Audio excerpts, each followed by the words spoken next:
Child health action के अंदर आज अपन सेकेंड टाइप पढ़ेंगे वॉर्म इन्फेक्शन टॉपिक का, यानी सेकेंड वॉर्म के बारे में पढ़ेंगे। इससे पहले अपन ने पढ़ा था एस्केरिस के बारे में, ठीक है ना।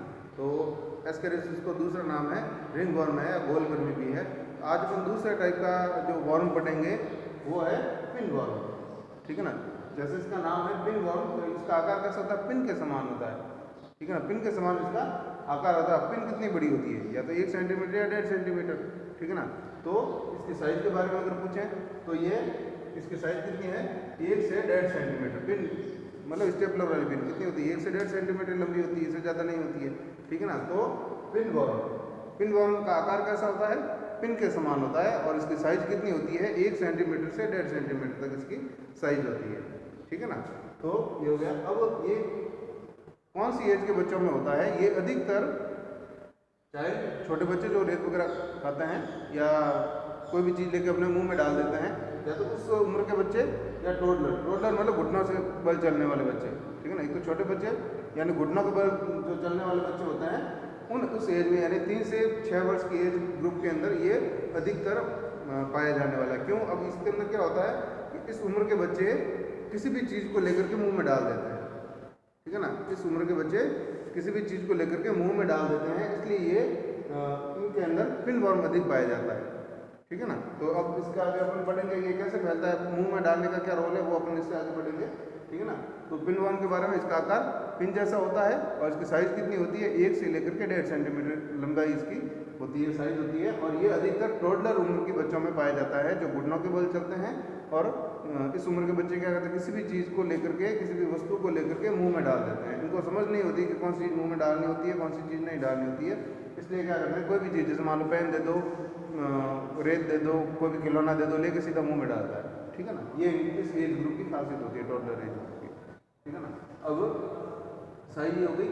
अब होता क्या है, ये पिन वॉर्म क्या करता है, अब जैसे मान लो कोई एक बच्चा है, उसके पेट में पिन वॉर्म है, तो पिन वॉर्म कहाँ होते हैं, जो लोअर पार्ट होता है कॉलन का लोअर पार्ट, यानी एनस से थोड़ा सा ऊपर, गुदा से थोड़ा सा ऊपर वाला पार्ट जो होता है, वहाँ पे ये पिन वॉर्म है जो अपना निवास करते हैं, वहीं पे रहता है पूरे शरीर के अंदर। आंत में एस्केरिस तो कहाँ रहता है, छोटी आंत के अंदर रहता है। ये पिन वॉर्म कहाँ रहेंगे, कॉलन के नीचे वाले भाग में, जैसे ये स्टमक है और ये छोटी आंत है, ये असेंडिंग कॉलन, ये ट्रांसवर्स कॉलन और ये डिसेंडिंग कॉलन, यानी और यहाँ पर क्या होगी, रेक्टम होगी या फिर एनस होगी। तो ये यहाँ पे रहते हैं, ठीक है ना। ये पिन वॉर्म कहाँ रहते हैं, जो ये कॉलन का जो लोअर पार्ट है, ये लोअर पार्ट है, ठीक है ना। कॉलन का ये लोअर पार्ट है, इस लोअर पार्ट के अंदर है जो पिन वॉर्म रहता है, ठीक है ना। अब इसके ये क्या करते हैं कि रात के समय अंदर रहते हैं, अपना भोजन पोषण करते हैं, लेकिन रात के समय ये क्या करते हैं, अंडे देने के लिए एनस से बाहर आते हैं, रेक्टम से बाहर आते हैं, ठीक है ना। क्या करते, किस लिए आते हैं, अंडे देने के लिए आते हैं। तो ये लोअर पार्ट में रहेंगे, ठीक है। फिर क्या करेंगे, ये अंडे देने के लिए, ये मान लो रेक्टम है, ये एनस से ये बाहर है, यहाँ पे अंडे देने के लिए रात के समय बाहर आते हैं, ठीक है ना। रात के समय बाहर आते हैं और यहाँ पे अपने अंडे दे करके वापस अंदर चले जाते हैं, ठीक है ना। तो ये अंडे कहाँ रह गए, रेक्टम में रह गए। अब बच्चे ने मान लो, बच्चों क्या, ये पिन वॉर्म बाहर आएंगे तो थोड़ी हलचल होगी तो बच्चे को क्या आती है, वहाँ पे खुजली आती है। खुजली है तो मान लो अंगुली से उसने खुजलाना शुरू किया, ठीक है। तो वो अंडे कहाँ आ गए, अंगुली के ऊपर आ गए। अब मान लो वो अंगुली, वो हाथ जो उसने किसी वस्तु पे लगाई, किसी खिलौने पे लगाए, तो वो अंडे कहाँ चिपक गए, उस खिलौने पे चिपक गए। अब मान लो कोई दूसरा बच्चा आया, उसने वो खिलौना लिया और लेकर मुंह में डाला, तो वो अंडे सीधे दूसरे बच्चे के मुंह में। तो इस प्रकार से ये एक बच्चे से दूसरे बच्चे के अंदर फैलता है, ठीक है ना। तो क्या होगा, लोअर पार्ट ऑफ कॉलन के लोअर पार्ट में रहेंगे। उसके बाद में एनस पर आते हैं अंडे देने के लिए, एनस पर आते हैं, गुदा पर आते हैं अंडे देने के लिए। फिर बच्चा क्या करता है, फिंगर से उसको उंगली से वो खुजलाता है, ठीक है। खुजलाता है तो वो उसकी अंगुली पे आ जाता है, और अंगुली मान लो किसी बच्चे किसी भी खाने की वस्तु पे दे दी, या खिलौने पे दे दी, या बिस्तर पे दे दी, और वो बच्चे ने मुंह में डाल दिया, वहाँ दूसरा बच्चा है उसने लेके मुंह में डाल दिया, तो वो अंडे कहाँ चले जाएंगे, और दूसरे बच्चे के मुँह में चले जाएंगे। तो इस प्रकार से ये जो एक बच्चे से दूसरे बच्चे के अंदर फैलता है, ठीक है ना। तो टोडलर एज में बच्चा क्या करता है, कोई भी वस्तु को लेकर मुंह में डालता है, इसलिए ये क्या करेगा, ये वाला यानी ये जो माउथ है वो होगा, ठीक है ना। यानी टोडलर एज में बच्चा क्या करता है, किसी भी वस्तु को लेकर मुंह में डाल देता है। अब मान लो इस वस्तु पे वो अंडे चिपके हुए हैं, तो वो अगर मान लो मुंह के अंदर लेगा तो क्या होगा, जो वो अंडे बच्चे के शरीर में प्रवेश कर जाएंगे, ठीक है ना। तो ये इसका मोड ऑफ ट्रांसमिशन होता है, लोअर पार्ट ऑफ कॉलन से लेकर के एनएस पे आता है, एनएस से लेकर बच्चे के फिंगर पे जाता है और वो फिंगर है जो किसी वस्तु पे लगा देता है और दूसरा बच्चा है जो उसको लेकर के उस वस्तु को मुंह में डालता है तो उसके पेट में चले जाते हैं। ठीक है ना। तो ये हो गया पिन वर्म का। पिन वर्म होता क्या है, क्या इसकी साइज होती है, कौन से एज ग्रुप में अधिक होता है और कैसे इसका ट्रांसमिशन होता है। ठीक है ना। अब है साइनम सिंड्रोम, ऐसा बच्चा जिसके अंदर पिन वर्म का इन्फेस्टेशन है। ठीक है ना। तो उसके अंदर कौन कौन से लक्षण दिखाई देंगे। तो यहाँ पे क्या आपने पढ़ा है कि बच्चे जो पिन वर्म होता है वो क्या करता है, अपने अंडे देने के लिए एनएस पर आता है, रेक्टम पे आता है, बाहर आता है रात के समय। अब रात के समय बाहर आएगा तो क्या होगा, बच्चे को खुजली आएगी। अब बच्चा समझता तो है नहीं कि क्या हुआ है, खुजली क्यों आ रही है, तो बच्चा क्या करता है, खुजलाता जाता है। बहुत ज़्यादा खुजलाने से वहाँ पे निशान हो जाता है, रगड़ के निशान हो जाता है। तो उस निशान होने को क्या कहते हैं, प्यूराइटिस एनी। प्यूराइटिस एनी कहते हैं। एनएस पर खुजली करने से निशानों का बन जाना। बच्चा क्या होता है, उंगली से खुजलाता रहता है, खुजलाता रहता है, तो वहाँ पर क्या होता है, घाव बन जाता है, घाव से फिर वापस निशान बन जाते हैं। तो इसको अपन कहते हैं प्यूराइटिस एनी। तो अगर किसी बच्चे के अंदर पिन वर्म है उस बच्चे के अंदर, तो जब अपन उसके रेक्टम का एग्जामिनेशन करेंगे तो वहाँ पर प्यूराइटिस एनी की यानी उसके एनएस पर जो खुजली के निशान होंगे। प्यूराइटिस का मतलब होता है खुजली के निशान होना। तो बच्चा क्या करता है, अधिक खुजली कर करके उसके रेक्टम पे जो खुजली के निशान हो जाते हैं, तो अपन समझते हैं कि इसके अंदर पिन वर्म हो सकता है। क्योंकि बच्चे जो पिन वर्म है वो अंडे देने के लिए रेक्टम पर आता है और बच्चा जब रेक्टम पे वो आता है तो बच्चा है जो खुजलाता है।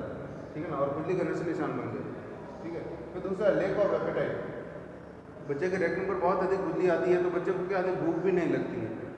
ठीक है ना। उसकी भूख है जो भूख का जो है जो लॉस हो जाता है, लेक ऑफ एपेटाइट होता है। ठीक है ना। तो यानी भूख की कमी होना। ठीक है। फिर है grading of teeth. Grading of teeth रगड़ना। ग्रीडिंग का मतलब रगड़ना। ग्रीडिंग ऑफ टीथ यानी वो दांतों को रगड़ता है। बच्चे के रेक्टम में खुजली आती है तो और तो वो कुछ कर नहीं सकता, या तो खुजली आती है या जोर से दांत भीजता है तो दांतों को रगड़ता है। तो इसके अंदर क्या होता है, बच्चा सोते सोते या खेलते खेलते बच्चा है जो अपने दांत रगड़ता है।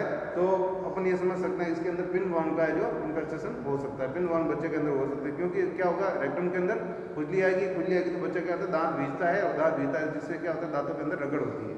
तो ग्रीडिंग ऑफ टीथ।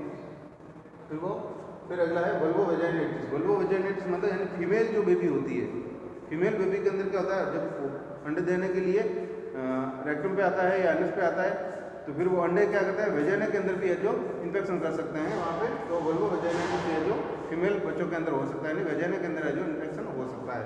ठीक है ना। फिर है स्लीप डिस्टर्बेंस। बच्चे को रात को सोते समय रेक्टम पे खुजली आएगी तो बच्चा जो प्रॉपरली सो नहीं पाता है, तो बच्चे का जो सोने का जो पैटर्न है वो होता है डिस्टर्ब हो जाता है। तो स्लीप डिस्टर्बेंस होता है। और एन्यूरेसिस होता है, अचानक से खुजली होती है या बहुत ज़्यादा खुजली आती है तो बच्चे का यूरिन पे भी कंट्रोल नहीं रहता है, जिसकी वजह से बच्चा क्या करता है, बिस्तर के अंदर ही है जो पेशाब कर लेता है।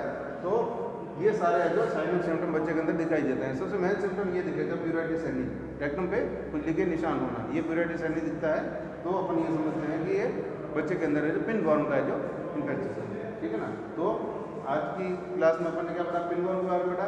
और इसका दूसरा नाम है सीट वर्म। सीट मतलब जहाँ पे बैठता है, सीट यानी सिटिंग करता है, सीट वर्म यानी सिटिंग की जगह पर है जो वर्म होना। ठीक है ना। बैठ का काम कैसे है, तो सिटिंग की जगह पर ये बाहर आता है और अंडे देता है, इसलिए इसका दूसरा नाम क्या है, सीट वर्म भी है। तो पिन वर्म है या सीट वर्म इसका दूसरा नाम है। साइज कितनी होती है, 1 से 1.5 सेंटीमीटर। कौन सी एज के अंदर होता है अधिक, चाइल्ड और टोडलर एज में अधिक होता है। इसका मोड ऑफ ट्रांसमिशन क्या है कि कॉलम के लोअर पार्ट में रहता है, रात के समय अंडे देने के लिए रेक्टम के बाहर आता है या एनएस से बाहर आता है और वहाँ पर अंडे देता है। और जब वो बाहर आता है तो बच्चे के रेक्टम में खुजली होती है, एनएस में खुजली होती है, जिससे क्या होता है उंगली से खुजलाता है तो वहाँ पे वो अंडे जो उंगली पर लग जाते हैं। फिर वो किसी वस्तु के हाथ देता है तो वो अंडे जो उस वस्तु पर स्थापित हो जाते हैं और बाद में कोई बच्चा दूसरा आकर के उसको मुंह में डालता है तो अंडे जो दूसरे बच्चे के मुंह में चले जाते हैं। ये इसका ट्रांसमिशन का मोड है। साइनल सिम्टम क्या दिखेंगे, प्यूराइटिस एनी हो गया यानी खुजली के निशान होंगे, लेक ऑफ एपेटाइट, भूख नहीं लगेगी, ब्रीडिंग ऑफ टीथ, दांतों को है जो रगड़ेगा आपस में, वल्वोवेजाइनाइटिस, वेजाइना के अंदर इन्फेक्शन होगा, और स्लीप डिस्टर्बेंस, बच्चे को सोने में समस्या होगी, और एन्यूरेसिस मतलब बच्चे को यूरिन पे कंट्रोल नहीं रहेगा और बच्चा है जो यूरिन है जो बिस्तर में कर देगा। ठीक है ना। तो आज है जो पिन वर्म खत्म हो गया। अपन नेक्स्ट क्लास में पढ़ेंगे, अपन हुक वर्म पढ़ेंगे। ठीक है। तो आज के लिए इतना काफ़ी है। Thank you.